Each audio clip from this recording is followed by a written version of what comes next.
India টুডের চাঞ্চল্যকর সংবাদ। বহুল আলোচিত সেভেন সিস্টার্সের সংযোগস্থল চিকেন স্নেকে ব্যাপক নিরাপত্তা ব্যবস্থা জোরদার করেছে নয়াদিল্লি। অত্যাধুনিক যুদ্ধাস্ত্রের পাশাপাশি মোতায়েন করা হয়েছে S-400 ক্ষেপণাস্ত্র ব্যবস্থাও। তাহলে কি চীনের সাথে বাংলাদেশের সম্পর্ককে হুমকি মনে করছে ভারত?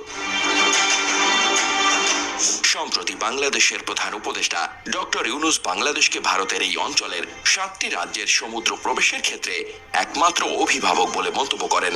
আর এর পরপরই চিকেন স্নেক অঞ্চলে ব্যাপক ভারী অস্ত্রশস্ত্র মোতায়েন করেছে ভারত।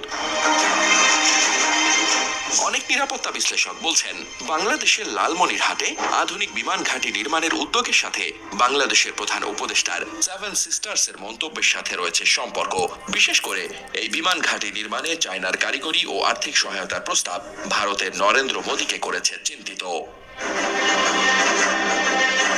ইন্ডিয়া টুডে বলছে, আঞ্চলিক হুমকির বিরুদ্ধে এই মুহূর্তে সতর্ক অবস্থায় রয়েছে ভারত। বেল্ট অ্যান্ড রোড ইনিশিয়েটিভের মাধ্যমে বাংলাদেশে চীনের ক্রমবর্ধমান উপস্থিতি ও বাংলাদেশের প্রধান উপদেষ্টার সাম্প্রতিক মন্তব্য স্বাভাবিকভাবে নেয়নি নয়াদিল্লি।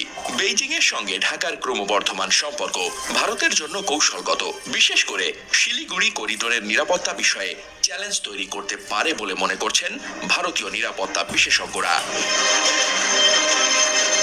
মূলত কয়েকদিন আগে চীন সফরে গিয়ে ভারতের সেভেন সিস্টার্স নিয়ে মন্তব্য করেন বাংলাদেশের অন্তর্বর্তী সরকারের প্রধান উপদেষ্টা ডক্টর মোহাম্মদ ইউনূস।